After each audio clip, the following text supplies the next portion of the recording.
This video will go over the general course and innervation of the trigeminal nerve. The trigeminal nerve is the fifth cranial nerve and it is one of the largest, as we can see here. It is a mixed cranial nerve, meaning that it has both sensory and motor components.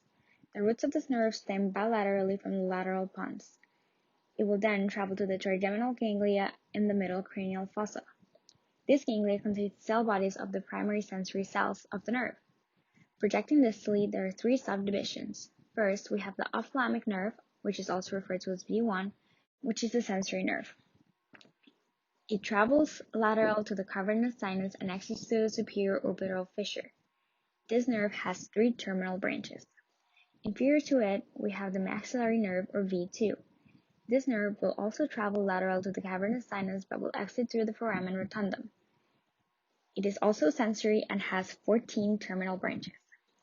Lastly, the mandibular nerve, or B3, travels through the foramen ovale into the intratemporal fossa.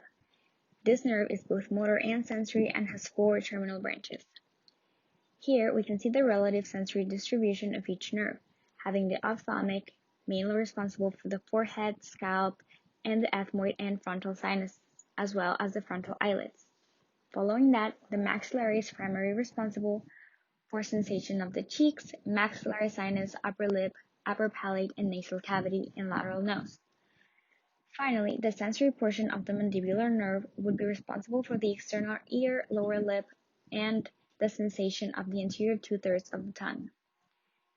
The motor portion, on the other hand, innervates 8 muscles, 4 of which are important for mastication and include the masseter, temporalis, and the lateral and medial pterygoids.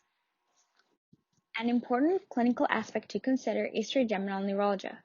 It is a chronic pain condition caused by the compression of the trigeminal nerve, usually by nearby blood vessels, such as the superior cerebellar artery.